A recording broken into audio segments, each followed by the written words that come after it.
Do you pledge yourself to the sisterhood, to the magicks, and the old ways? I do. I am not a natural force wielder like the Jedi or Sith. I use dark magic to achieve power. You will find him. He will teach you everything you need to learn.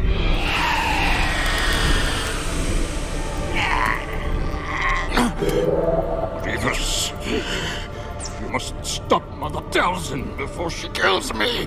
What's up, MetaNerds? This video will cover the complete life of Talzin in Canon and Legends, calling from all these sources, which are linked down below, and putting it all in chronological order to understand one of the most unique and important Darksiders in history, from her motivation to the metaphysics of Ichor, her rise to power, and impact from beyond the grave. Her story begins at grid coordinate 06, in the Quelly sector of the Outer Rim. Nicknamed the Rancor planet, most tried to avoid this remote world out of the sheer terror it evoked. From blood-red sunlight that emitted from its unique star, down to the thick jungles full of plants and wildlife that could kill you 1,000 different ways. And of course, most terrifying of all were the massive Rancor beasts, monsters that plagued the earliest settlers, which came in the form of the highly advanced spacefaring Quah species, and later human settlers. And understanding the mystery of the unique green Ichor does start with the Quah. The Quah would civilize the galaxy both through their high tech with the infinity gates that allowed for teleportation across the galaxy, and through the spirit in teaching more primitive species the wonders of the Force, erecting star temples on powerful Force nexuses around the galaxy, and their interest in Dathomir cannot be ignored. Their society would be destroyed by their own creations, the Rakata, who used the dark side to gain incredible but unstable advantages over the Quah.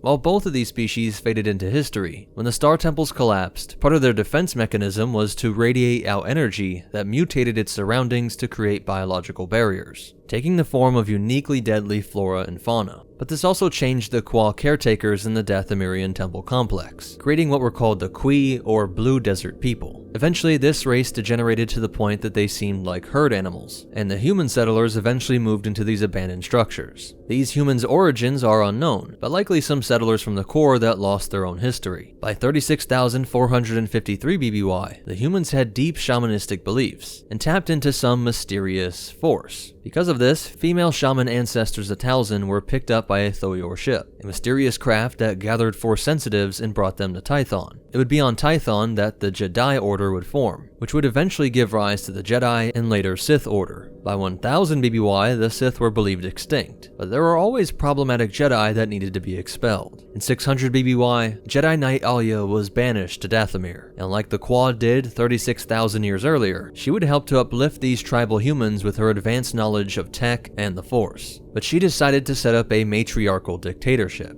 only training the females, and is credited with transforming Dathomiri society by enslaving the entire male population, segregating them into different camps, and training them to be physical warriors, while the females would be warrior monks that tapped into the corrupted nexus in the Force located on this planet, working this raw energy or Ichor in the dark side through a process that would be called Dathomir magic, shadow magic, alien magic, or simply magicks spelt with a K. Though on her deathbed, this Jedi came to regret the infectious nature of the dark side, and wrote the Book of the Law, a tome which warned them to use their magic wisely and not to fall to evil. Perhaps this did provide a brief enlightened period in their society, but Mother Gerrera came along, and her interpretation of the law, called the Book of Shadows, taught that Alia's laws were written out of fear, weakness in her frail state before death. Gerrera reformed the Coven of Witch Sisters into a new title, the Nightsisters. At this point, they were all still humans, but obsessed with growing their power. And just as the magic worked both in the metaphysical and physical planes, their interest in growing power ranged from meditation to eugenics. Seeing an opportunity in a new colony of Iridonian Zabraks,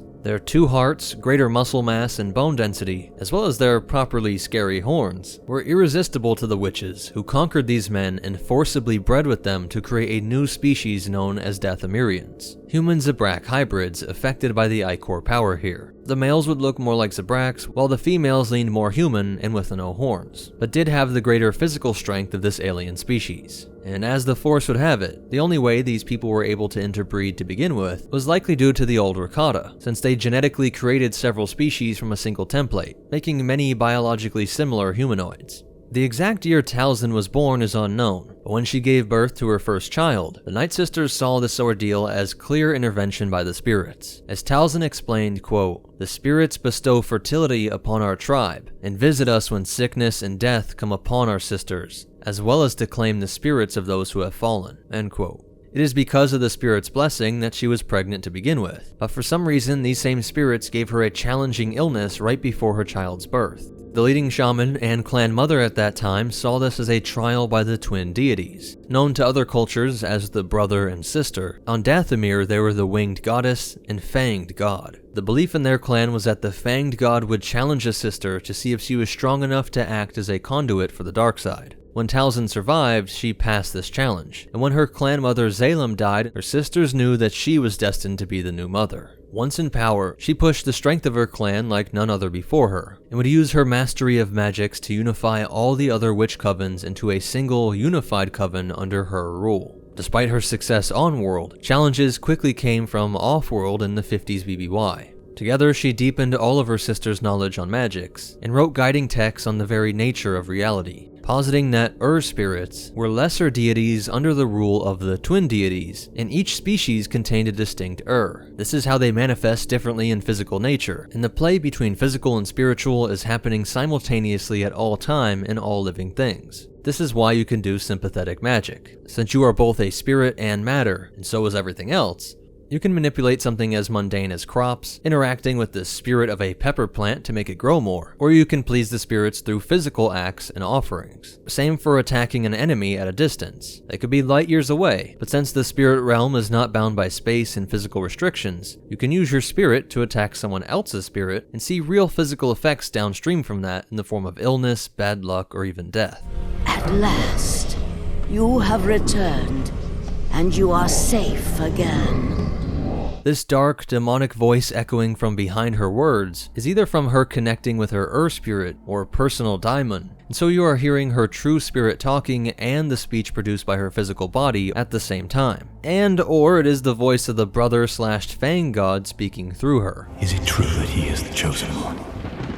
As you can see, there is nowhere else to go. As she mined deeper and deeper into the nature of the magics, these tremors were felt on the other side of the galaxy by Darth Sidious. When he arrived and introduced himself, they each could sense the incredible but distinct forms of power they controlled. Though both came from the dark side, Sidious was amazed by the unique visible green energy source, this Ichor, and the wide array of abilities that no Sith in recorded history was able to wield. Even the greatest Sith alchemists did not achieve the same results as the witches did with their talismans. Her spirit knowledge led to the creation of talismans of transformation, granting metamorphosis, allowing the witches to work with an to swap their physical form, putting their spirit in raven bodies or other beasts. The Talisman of Age was a clever application to make one appear younger by tapping into the human spirit, while things like the Talisman of Finding could be used to connect to one's in the spirit realm, making a device that acted like a tracking beacon so that you could be led to them on the physical plane. Since each had an insatiable appetite for esoteric knowledge, they engaged in a mutual exchange for some time, and Sidious told the witch that together they could rule the galaxy. But the details of what happened next are shrouded in more darkness than a Dathomirian jungle. Keep in mind, either of them could be telling lies or half-truths. Sidious would later tell Dooku that she offered Maul up to him as a gift, believable with the matriarchy seeing males as means to an end, and it is possible that she offered up her oldest son in exchange for dark side knowledge, or as proof that she was willing to give up anything to rule the galaxy with him. She did have intense ambitions, which led to her unifying all the clans, and she may have been intoxicated by Sidious's grand plan for the galaxy. But Talzin would tell Dooku that Sidious stole the boy, stressing how important he was to her. We also get the story that Sidious wanted to rule with her only from Talzin when talking to Dooku, and so keep in mind their motives. Sidious would not want to tell Dooku that he originally wanted to rule with her as second in command, but she would want to make Dooku feel like he was just being played the same way she had been, that Sidious would toss him aside like he did to her. And when she says that she loved Maul and that he was stolen from her, she is saying that in front of Maul, at a time when she desperately needed him to help fight off the Sith.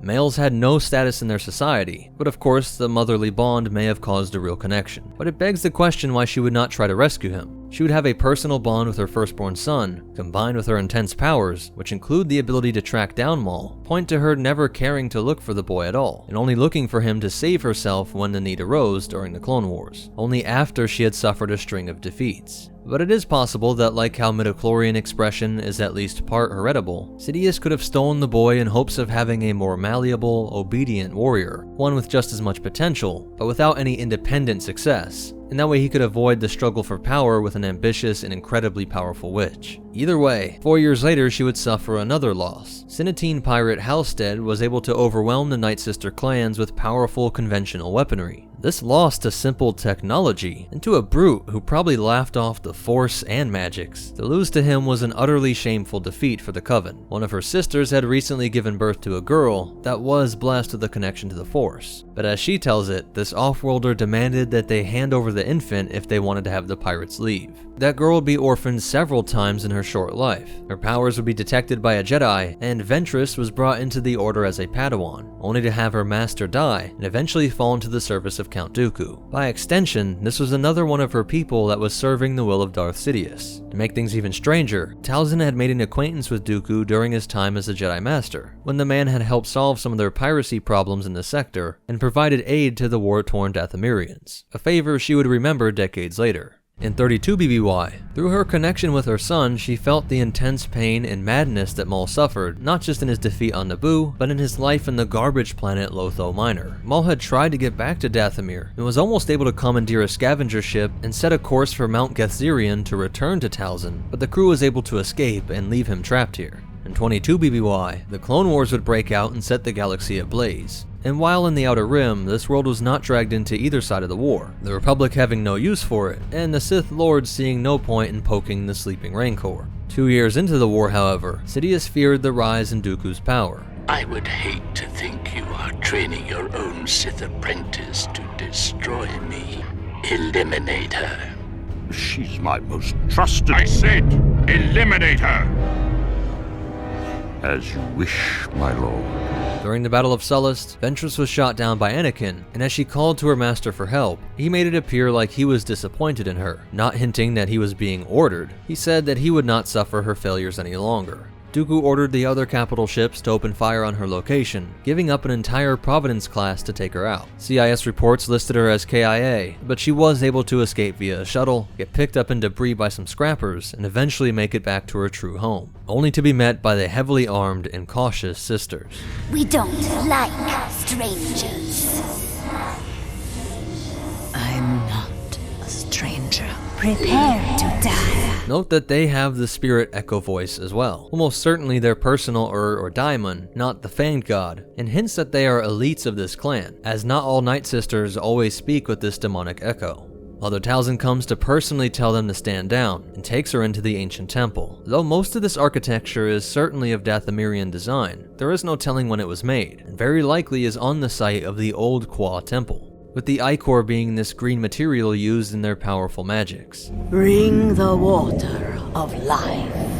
The ceremony she conducts on their lost sister is an excellent display of their power. Jedi and Sith use the Force through invisible means. Force lightning and some Sith alchemy gets closer to this, but nothing is quite as tied to physical materials like the witch's magic. I remember the day we were forced to give you up to protect the clan. Like with Maul, we do not know if this story is true. Talzin could know Force suggestion, or even if this is a true memory, all it shows is that there was an exchange. Talzin may have just sold the girl into slavery for something in return, as there was always a lucrative market for Force-sensitive children. In fact, whole rings of this were broken up before the Clone Wars. As this experience continues, Ventress relives her most tragic memories, writhing in pain as Mother steps in to help her mind focus and sees the betrayal of Dooku. He betrayed me. I know. I had hoped you would find your way to us sooner. I will have revenge. Yes, you shall, sister. The next ritual would gather several sisters to channel energies in the water of life that would alter the physical body's manifestation in this realm, making them appear like ghosts, blurred shadows that would make for excellent assassins. But note Talzin's evasive answer to Ventress's direct question. You are invisible to most. Even Count Dooku? Yes, perhaps even Count Dooku. To help overwhelm what she believes to be the third most powerful Darksider in the galaxy, she instructs them to hit the Count with a poison, which even if he uses his Force arts to negate, his senses will still be greatly disoriented. Further, she provides them with lightsabers, explaining that if engaged, they must seem to be Jedi assassins. This entire plot reveals a lot about the Mother that she doesn't let on. Despite being on a seeming remote world, she is very in touch with galactic politics, has connections that provide her with Jedi lightsabers, weapons most underworld dealers could only dream of, and misleads her own warriors while hoping to rob Sidious of his prized second-in-command. With Ventress's extensive knowledge of Castle Sereno, they move into position over the sleeping Count, and deliver a perfect shot with the poison dart. Dooku springs to his feet and activates his blade. As the blue and green sabers ignite, he taunts these invisible Jedi, and shows why he is still the greatest swordsman in the galaxy. Though as the fight dragged on, the Count appears exhausted and drops to the ground. As his blade rolled away, Ventress closed in to get her revenge, when a burst of Sith lightning erupted, choking them high into the air and flinging them out of the castle to crash down against the rocky slope. The assassins flee to their ship, and Ventress is full of shame at this failure, but the Mother promises that this is just another opportunity, that the attack will leave him desperate for more security, and shortly after this, she contacts her old acquaintance. It is true that your warriors are of an extraordinary caliber. Perhaps something different this time. Perhaps a male from our planet will be more to your liking, since you could not tame the female. Still thinking that this attack was carried out by the Jedi, Dooku reasons that the next best thing to a Force wielder would be a powerful Dathomirian raised by the magicks and with those powerful genes. As the Count touches down, everything is friendly and cordial as the Mother walks him through the complex, with the Count pushing for an alliance, and the Witch making it seem like she was only fulfilling this wish to pay him back for the help he provided when Dooku was still a Jedi. The only reason I am aiding in your search for a new assassin is because long ago, you chose to help me. After this matter is resolved, I hope our paths never cross again. In a display of her mastery over all planes of existence, and to further convince the Count that he was in the right place, she talks of the powerful Dathomirian warrior Darth Maul, and explains that he can get Dooku another from his bloodline. A few still remain in his bloodline. Again, this is a lie, as they don't simply go out and find the man, who they know to be Maul's brother, but they hold a contest, and when Dooku leaves, she explains the full plot to Ventress. You will go to the far side of Dathomir and find the men. You will select the most suitable candidate, one with your strength and skill. The only way that this is not technically a lie is if all these men were literally her biological children, that maybe the clan mother is the only one who can reproduce with the males, and thus all these younger men are her offspring, and so were Maul's literal brothers, but since there are so many of them, I would assert that this must mean there is a magical reproductive ritual, and not conventional birth. Perhaps parts of her physical body are used to manifest babies, the same way the Nightsisters seem to make other physical objects manifest through the Water of Life rituals. Explaining why it is called the Waters of Life, we later see that it's connected to the living force, and could be used to create sentient life, just as they're able to work inanimate objects like cups or weapons. That way Maul could still come from her flesh, and what she says might be true from a certain point of view. When Ventress arrives, all of the comments from the village elder to what Farrell and Savage say to each other show that they know the drill, that this ritual of coming to pluck male specimens from their homes was a common practice, and more evidence that the clan mother may be regularly reproducing with and selling off their people. When the specimen are collected, they head to the arena to see who would be the last man standing. Beating and slicing through them, she eventually ends up with Farrell and Savage. When Farrell was about to be executed, his brother stepped in to save him, and was able to keep up with Ventress at a level that truly impressed her. The prize for winning was to surrender his life to the witch, and be whisked away to be examined by the mother. A perfect male specimen. With a touch to his forehead, the specimen loses consciousness and is placed on the ritual table. Sisters chant the incantation, and Water of Life is manifested and made to wrap around Savage, dramatically altering his physical attributes to forge him into a true weapon. His rage is also amplified, but the powers of the sisters' magics make him into a puppet under their complete control. Mother tells Ventress that he will obey her every command, and for the final test, his brother is brought before him. Kill him. I said, kill him. Brother, please! You weakling! An enchanted blade is manifested and presented to their secret weapon, before being shuttled off to his new master. May I present Savage Opress. With their mind-controlled weapon placed at the right hand of Dooku, they waited for the perfect time to strike, while the Count put Savage to the test, and the results were impressive, with an important outpost captured and a pair of Jedi slaughtered. But this attack would draw the attention of the Jedi Council, responding by sending out Kenobi and Skywalker to investigate the source of this new Dathomirian Jedi killer. Mother Talzin should know of his whereabouts. One of her women took him as a mate. When the Jedi meet with Talzin for questioning, we see how effortlessly she lies to make the witches seem like the victims here. Master Jedi, we have no control over the males. Our clan has been in exile for years. Don't play innocent with me. When Anakin had had enough with her games, Obi-Wan pleads with her, and she does turn to her witch's orb to locate him. Again, we see that this tracking down process takes mere seconds. She tells him that Savage is on Toydaria, and once they leave, she rushes to meet with Ventress to launch their plan as soon as possible. He isn't ready, Mother. He needs more training. He has to be ready. Together, the two of you will be able to eliminate the cult. But you must act now. Ventress arrived just as Savage was being punished with Force Lightning for failing to bring the Toydarian king in alive. That's no way to treat your apprentice. Dooku stays calm, trying to understand this trap, and with a touch to the forehead, the mind control is activated to ensure he stays loyal to the Nightsister. But Ventress was right that the weapon was not ready, had not been trained long enough by the Sith Lord, and after several powerful bursts of lightning, he is struggling and exhausted, effects that do break the spell on his mind. He explodes with force powers, choking both of his masters and slamming them against the wall, continuing the fury only to be stopped by Dooku and Ventress working together to repel him. When the Jedi rush in, they too are overwhelmed by this biological superweapon, while Ventress was forced to flee in defeat once more. Savage's animalistic rage allowed him to fight his way through the battle droids and Jedi on his way out, taking a shuttle and limping his way back into the witch's temple to be healed by Mother. Instead of turning to magical healing, she tells him that his long-lost brother will be able to turn him into a great warrior. You have a brother. A brother? But all of my kin were killed. Note that Talisman and Witch's Orb could have been used to find Maul whenever, and Savage knew that Farrell was the only family he had left. But now that she knows that Dooku will see that she was conspiring against him with Ventress and Savage, only now does she want to have as many warriors on her side as possible. By the time Ventress returned home, her traitorous creation was already off serving the Mother and bringing back Maul, and she neglects to mention any of this to Ventress, instead trying to ensure her that they will recover, going on to explain that she must finish the ritual she was denied when she was taken off-world as an infant all those years ago. Meanwhile, the head of the Confederacy was explaining to Grievous that a complete invasion of Dathomir would deliver his vengeance. Go there and wipe the witches out, all of them. Dozens of C-9979 landing craft would take off with a complete planetary invasion force. While her old allies were plotting her death, Ventress was stepping into a Nightsister pool full of the water of life for her official baptism into the Coven.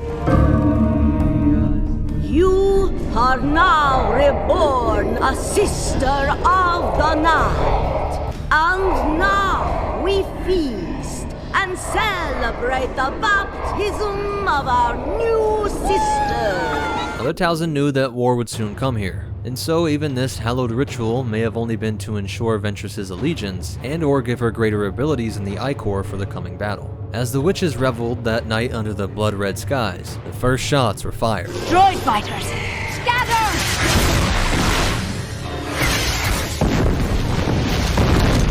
They all scramble into position, and the Mother leads from the front, using magic to generate a protective bubble and fire off bolts of Ichor to take out the first wave of droids. Ventress knows they will need an army, and Talzin says she will speak with old Daka. One of the most mysterious parts of the Nightsister clan structure were the Elders. While a Mother was always the one in charge, there were special abilities done best by these Elders, that while they did not take the battlefield or leadership roles, they could perform dangerous rituals that were only to be used in the most dire of emergencies. Ventress acts as commander and exploits her understanding of the droids' tactics to give her sisters the advantage despite their much smaller numbers, eliminating wave after wave of B-2s and even commando droids, while Grievous is confident in his army's superiority and sent out the next wave in the form of armored assault tanks, while Talzin was opening a secret portal to the Elder's chamber hidden behind an unassuming rock wall and called on the Elder. Daka, as the oldest and wisest of us, I need you to resurrect our fallen sisters. Then I will begin the chant of resurrection.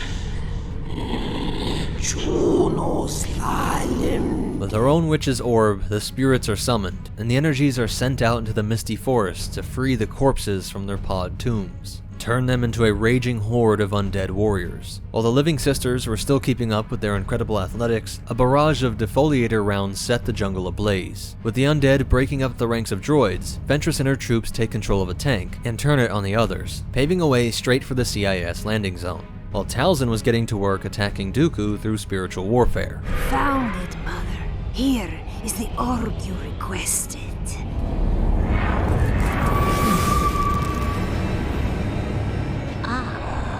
Here it is. A single lock of Count Dooku's silver hair. With this physical piece of his body, she could get through to the spirit that connected to it, and with her cauldron activated, she tosses the lock in, and creates an image of the man to act as a conduit. Far off on Sereno, the Count is feeling the effects, and knew there was only one being in the galaxy that could fight like this. When Ventress made it to Grievous's command ship, she pitched that they settle this invasion with a duel, putting to rest a debate that had existed since the beginning of the war over who was the greatest swordsman. The cyborg was easily defeated but wasn't playing fair, ordering the droids to open fire on the sisters, killing many of them as they scrambled to survive. It was only a desperate call from Dooku that changed the mission objective. Must stop Mother Talzin before she kills me. Follow the witch's magic.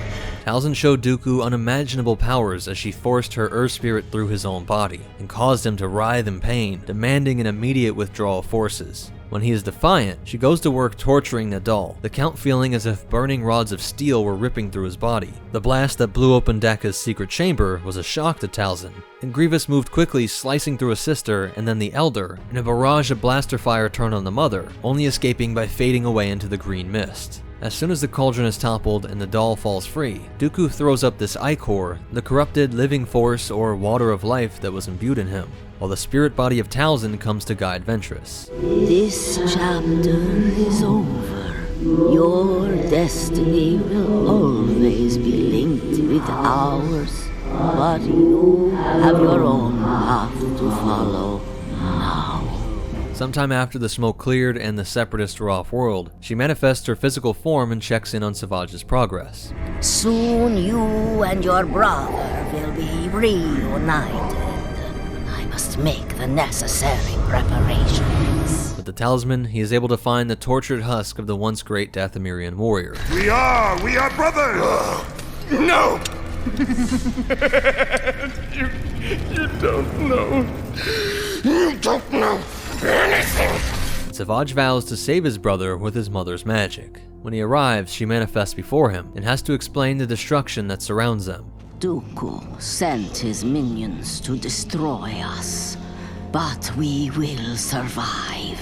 We always have. As they walk, Savage explains how Maul has been driven mad by his defeat in isolation, but the Mother knows how to heal this. As they return to the temple, it is devoid of its light. No orbs, and the green mist of the water of life is absent as well. Perhaps a reaction to the loss of souls, or a punishment by the twin deities, or the Mother dedicating all of this temple's power to maintain this fading in and out of existence. And while the light of the temple seems to be out, there is plenty of magic still within her. Once the lost son of Dathomir is placed on the altar, she uses the mastery over all planes to pull out the mental trauma, reshaping his mind, and then goes to work reshaping his body, and crafting new legs from his crude creation, while also strengthening his muscles and bones, placing him on a path for revenge. With these warriors ready to rip through the galaxy, she faded back into the mist. This series of events would drain the witch like never before. The healing of Maul and these manifestations in and out of this plane were some of the most difficult powers that even a Jedi and Sith could only dream of. She had to drain the life force from others to strengthen herself, and this may have meant the consumption of the spirit of her sisters, as well as the flowing Ichor of the temple. But in order for her to finally defeat Dooku and Sidious, to end these Sith lords, she would need even more power, and her witch's orb brought her eye to Bardotta. Several of the ancient mystics, the Dagoyan masters, have disappeared. This move exposed the dirty history of the Jedi Order, as these Force-worshipping masters long ago labeled the Jedi as thieves, warrior cult kidnappers that would steal Bardotta children. They didn't want any Jedi aid. Oddly, they just wanted to see Jar Jar Binks, which points to a mystery that has to be fully explored at another time. These people are one of the many non-Jedi or Sith, but Force-worshipping cultures that are an extension of those Qua missionaries ages ago. Much of the architecture and style of their buildings are similar to the Bendu culture, and like the twin deities worship on Dathomir, they have light and dark side symbols everywhere, like what you would see on Mortis. Yoda later reminds Mace that the Dagoyan style of meditation puts the mind into the flow of the living Force, the aspect of the Force that animates everything, whereas the cosmic Force is the will and the aspect of the Force that's responsible for destiny and purpose. So the Dagoyans are focused on the same aspect that the Nightsisters were, and when the Queen is the next to go missing, Pallas goes into a panic. If she does not return in 3 rotations, I'm afraid she'll be gone forever, and an era of darkness will rise throughout the galaxy. Mace's presence only serves as another bad omen, but he does get Binks to have them explain the origins of this prophecy. They are the words of the Frangal clan, who worshipped Maul, the ancient demon of our faith. The ancient shrine is located under our present-day temple, far beneath the surface. It is a cursed place, an evil place. This could be proof that the site is a lost Qua temple, as the self-destruct method was designed to make these areas deadly to any who trespassed, a reality that would have been mythologized by those who didn't understand it, and attractive to those who recognized it as a font of dark side power. As they are guided down into the temple, it is explained that the Fangral once ruled over all of Bardotta, and were oppressors like the Nightsisters of Dathomir. And that malmoral demon mentioned could be the local name for the Fanged God, or brother.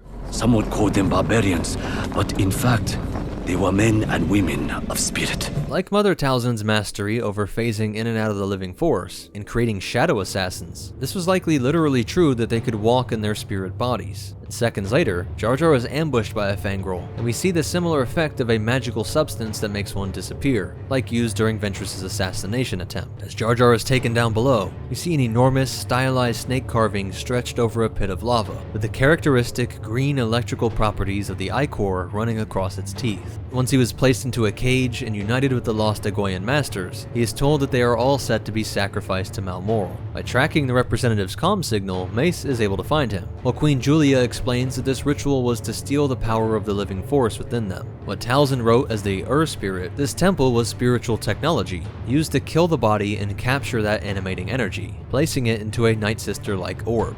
Like how a bodybuilder grows more muscle fiber, anyone who develops their powers in the Force increases this energy level, be it through Sith, Jedi, Nightsister, or Dagoyan practices, so capturing their soul, or Spirit, is ideal. But even the base organisms still have something. Me's not big with the Force. You've got the wrong Gungan. The Force resides within all living things. What little you have will be ours. Just as the Gungan was to be fed to the ancient demon, Mace leaps down and takes out several cultists, while Jar Jar moves for the Queen, only to narrowly lose her as a Fangirl leader races away in his ship. When Jar Jar explains what happened before the Jedi got there, although odd, Mace must have heard of ancient practices like this, and knows that it is outside any Jedi traditions. The cultists couldn't exploit the living Force like a Jedi or a Sith. I sense something else, a darker presence. The cultist shuttle itself mirrors the look of the brother and some of the winged god icons seen on Mortis, and when it arrives on the moon Zardosa Styx, they are met by even more cultists in the landing zone. While they talk, the local leader explains the visions from the Great Mother. Brother, another vision of the Great Mother came to me. She said the Jedi knows of the sphere. Once Mace and Binks arrive, they have to fight through a city filled with cultists, and some are human, not Bardottan. Though their target again slips away, they are tracked to a remote astrological temple built out in the middle of the desert. The sun and the moons are almost aligned. Moments later, a unique ship sets down near the temple, and the Great Mother descends. Great Mother, my visions have come to fruition. At last, you are here. While the Queen struggles and pleads with her mother, the witch does open up about her powers, confirming that she has no Force powers, but manipulates it through magic, like an engineer manipulating any other force of nature. It may help you to know, however, that I am not a natural Force wielder, but as a Bardottan, you possess a strong connection to the living Force. A connection that will now be mine. She goes on to explain that when the sun is aligned, her soul will be trapped on the path out of her body and into the orb to complete the ritual. With the combined power of your spirit and my dark magic, I will become more powerful than any Sith or Jedi. With this ritual, she would be able to finally defeat Darth Sidious. When Mace rushes the platform, she characteristically downplays her importance. I am a sinful witch, not worth the trouble or attention of the great Jedi Order. He doesn't fall for it, and as soon as he calls her a Nightsister, she opens up with a screech and burning green Ichor, before manifesting a blade with the image of the ancient demon Malmora. As they battle, Jar Jar is able to free the queen, and she tackles Jar Jar out of the way before the sunbeam strikes, ripping the cultist's soul out instead. The commotion knocked down the orb. Once it shatters, the souls are freed in a brilliant explosion. Talzin knew that she was defeated, and as the blinding sun illuminated the temple, she painfully fades back into the mist. On Coruscant, her archenemy Sidious could feel these disturbances. When he learned of the return of a mysteriously healed Darth Maul, he believed Mother Talzin was involved. After facing both of her monstrous creations at once, he hoped to prove to himself, these Dathomirians, and their mother that even the most powerful witch magic could not come close to the power of a true Sith Lord. With Savage killed and Maul captured, he hoped to use his once apprentice as a trap. Maul's Shadow Collective was formed on the wishes of his mother, all in an effort to draw Sidious out to challenge him. And when his Mandalorian allies broke Maul out of prison, she manifests out of his body to tell him that they must assume that Sidious was now hoping to draw her out, to finish this fight between these two masters of ancient dark side orders. Once the Shadow Collective forces dig in, they are met by Night Brother allies, and the battle would go from a complete orbital bombardment down into grueling urban combat, and Dooku storming their command with his Magna Guards. He dispatches the Night Brothers, but in orbit, a reserve fleet swoops in and storms the bridge of Grievous's flagship. In a few minutes, Maul had the Darksaber pressed up to the cyborg's throat, and he forced an order for all droids to stand down. This opened up for all of the Shadow Collective troops to rush back to command and arrest the Sith Lord. In this one battle, the combined criminal and Mando forces, under the lead of an abandoned apprentice and with the guidance of a witch mother, were able to capture the leadership of the CIS, a feat the entire Republic and Jedi Order could not achieve. And this was a rare moment where Darth Sidious was not pulling the strings of this clone war. When Maul does make contact with his old master, he boasts about how he will get revenge for the Sith's treatment of him and his mother. The sheer rage and madness Sidious could sense in Maul did manage to shake him, as he seemed willing to call his bluff and casually decapitate Dooku and Grievous with the Darksaber. But seeing that he did have his old master willing to talk, he cuts the comms and splits up his prisoners, saying that he wanted to turn Dooku to his side, trying to get him to see that Sidious would cast anyone aside, that Dooku would be betrayed unless he joined forces with the Dathomirians to strike first. The Count feigns an interest, and Maul explains that Mother held no ill will towards him, before allowing her to manifest out of his life force. She makes her plea, and this is where she tells the story of how she was betrayed by Sidious long before Dooku joined the Sith Lord, urging him to see that together they would have the strength to defeat him. This meeting is interrupted by Mandalorians shouting that the Republic had discovered them. Dooku clandestinely hits the button to release Grievous, who flees in an escape pod, while LAATs drop special forces into a hangar for a battle which could have ended the war. Maul sees this as a chance to build their alliance. He frees the Count and gives him a blade. The combined forces are able to kill Master Tipley and nearly take out Mace and Aayla Secura. The apprentices would have to flee via Maul's ship before they were overwhelmed. And when Sidious hears of the events, he is furious that Dooku and Maul seem to be working together. As they approach Dathomir, however, Maul reveals that he was not this naive. He didn't trust Dooku, and this pitch for alliance was just a ruse to get the old man on world. Now surrounded by Shadow Collective and Night Brother forces, the man that ordered the genocide of the Nightsisters was being brought into the heart of the temple. With her diminished powers, Talzin's spirit is not physically manifested in her body, but inhabiting a carved stone. With Maul's call to her, she erupts out in a flash of green energy that swirls around the Sith, draining him of his life force. Maul explains to the tortured man that Mother had spent her already diminished power to heal him. With that failed sacrifice with the Fangirl, Dooku would make for an excellent sacrifice, one great enough in the living force to allow her to permanently manifest her body. As the energy snaked its way around the Count and entered into him, an explosion ripped open the chamber. Again, Grievous had interrupted a powerful ritual, but this time he had the Lord of the Sith at his side. While Apprentice squares off against his former master, a magical glow emanates from Dooku's eyes as he rises to his feet and speaks with the Mother's voice. Sidious had passed over her for another, and now that being was a mere vessel for her. She furiously struck with a saber. Just because she possessed the Count didn't mean that she could move like the famed swordsman.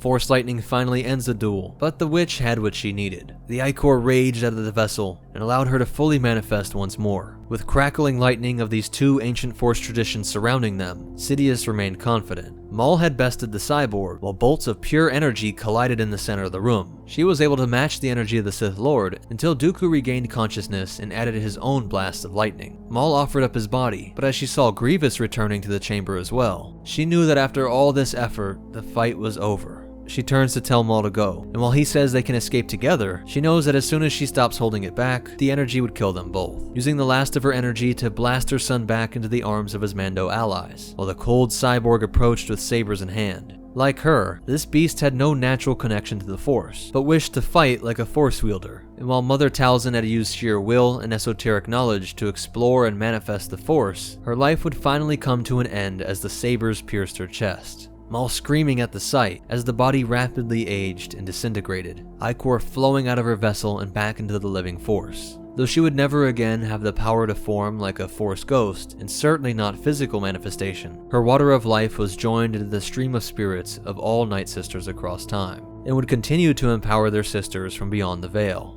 Her presence was felt when Ventress's body returned home, and later by Merrin, a Nightsister that was a young child when Grievous invaded with the droid army. I was only a child when they attacked.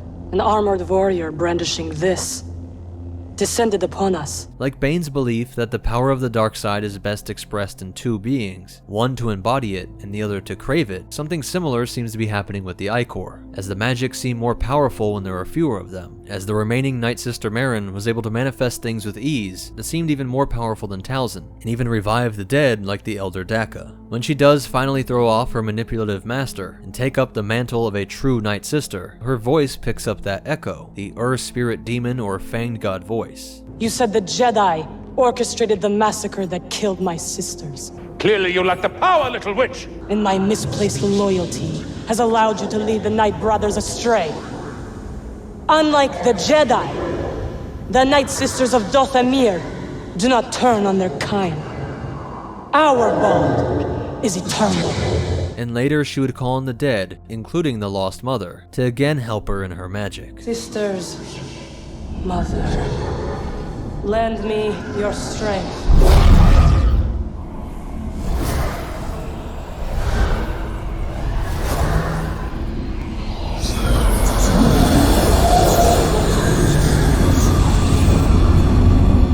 Over the years, everyone that returned to this temple was hit with the eerie presence that they were not alone, and the question, can a witch ever truly die?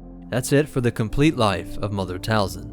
Throughout this series, you'll hear a lot of clips from audiobooks, all brought to us by Audible, the sponsor of this video. Now is a great time to use the 1-month free trial to pick up some of the greatest Star Wars material ever produced. From Legends classics that stretch back to the time of the Old Republic with Revan and Bane, Republic and Clone Wars era essentials like Plagueis and Shatterpoint, or post-Andor and into the New Republic era with the original Thrawn trilogy. All on Audible with countless other Legends titles, and of course all the new canon stuff as well. The audiobooks with the excellent narration and ambient sounds really bring you into the story, and allow for much more unique experiences, and deeper lore than things like shows and movies can provide. Sign up today to receive 1 month free, giving you access to their entire Plus catalog, containing everything from podcasts, fitness, meditation, and sleep aids, on top of their library of thousands of audiobooks from every subject you can think of. If you love it like I do and stay on past the free trial, every month you get 1 credit to put towards any title you want. You can listen on PC or mobile, with great features like bookmarking and note-taking, and all your credits roll over if you don't use them. You keep these credits even if you cancel, and all titles that you pick up are yours to keep forever.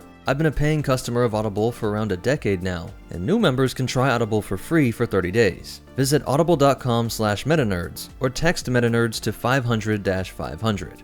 Hit that like button, share the video with someone, comment down below, and subscribe if you want to see more. But most important of all, remember, the Nightsister magic is a pathway to many abilities both Jedi and Sith consider to be unnatural.